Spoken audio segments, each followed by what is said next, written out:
What's up guys, welcome back to the channel. Today I want to show you how we designed this website in under 7 hours. So if we have a quick flick through so you can kind of see what the site looks like and the complexity of it. It's not the most complex site in the world. You know, it's quite a typical marketing site. So you can see that's the vibe of the homepage here. And then if we scroll across, you can see we've got just a ton of pages.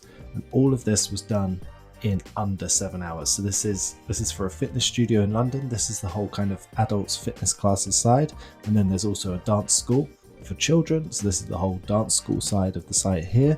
So ton of pages, ton of content, 7 hours. How did we do it? Consistency at scale. So this is Tim Ricks. He's got a system called Lumos, which he developed for Webflow. It's a fantastic system. We decided to take his Figma file for a test drive. So all you need to do is click on this Figma file here. Opens up here. You can open up in Figma. You can have a little preview of the what's included here. So it's got like a style guide and it's got components. So these are kind of like some pre-built starting sections if you want to use those. We got rid of those and made our own. And if I jump into our Figma project here, turn my UI back on and jump over to the style guide, you can see here kind of how it works. So the theory is that everything pulls from your variables. So inside variables, we have different collections. So we've got one for swatches. This is obviously where you're going to add all of your brand colors. We've got one for typography. So we're saying what's our primary font family. If we wanted another one, we could just duplicate this. Maybe we could say secondary family and then type in the name of the next font, and then we could pull any of these things here. So maybe if we wanted our body copy to be different, we could come here and say our font family for the body copy is going to be the secondary family. Then all the way throughout our document, anything that is pulling from text size main is going to update to use that secondary family.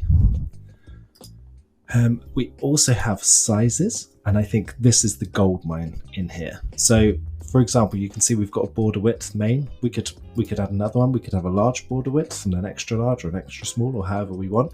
So this is a value of 1 pixel. So anytime we're adding a border into our site, we pull from the variable border width main.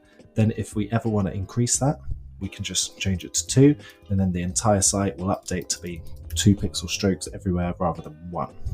So you can see all the variables here, or a slightly easier view is to kind of click through them like this. We can see our border radius, so we can have a small, a main, or like a fully rounded one. Our padding horizontal, so this is our left and right, and you can see this is pulling from size/5. So if we jump down to size here, you can see here 5 is 80 pixels, so that's 5 rem basically is 80 pixels, because 1 rem by default is 16 pixels.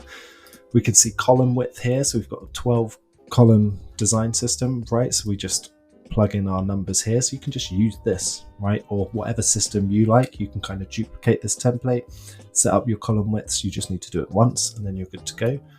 Your grid gap between, so that's set to size 1.5, which we know 1.5 rem is 24 pixels.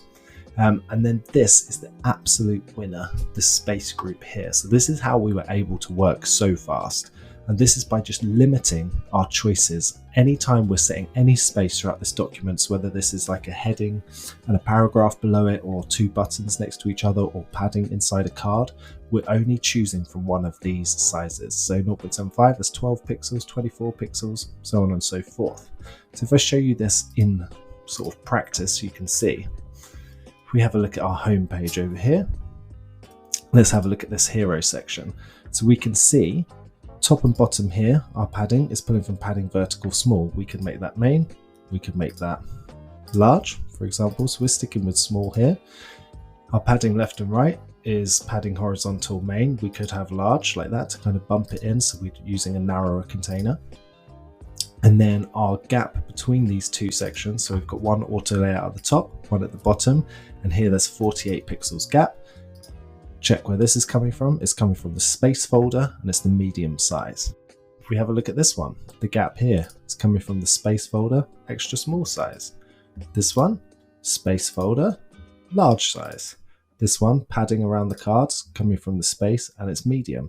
So because I only have these choices, 12, 24, 48, and 64, I don't have to sit here for ages thinking about, oh, what did I do on the other page? Let's go and just quickly measure it. Did I do 24, 32, 40, 48?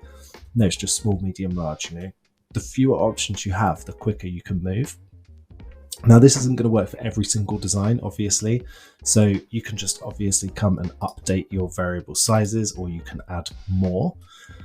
So this one, spaces, so you could add more, you can add an extra large, or you can kind of relabel them how they're called, you know, so like this could be, you could label this 0.75 rem, or you could label it 12 pixels, or whatever you like, really.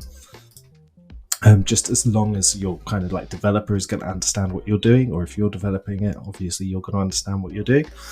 And that basically just allows us to move super fast. So what we've done is we've taken this as a base and we've developed it into our own system, because we figured we kind of tried to apply this to a couple of other projects, and we were making quite a lot of changes in the variables to the way we work. So we kind of duplicated it and made our own version with a bunch more stuff in it, which we'll cover in another video. So if you're interested in seeing what we've done from here, please let us know. And that's it. I just wanted to show you that, you know, it's possible. This is one day's work. We built an entire website, and you know, you can charge a client a lot more than one day's work to design an entire website. So the faster you can work, the more efficient you can be. In theory, the more money you can make, maybe the happier you'll be. Have a good day.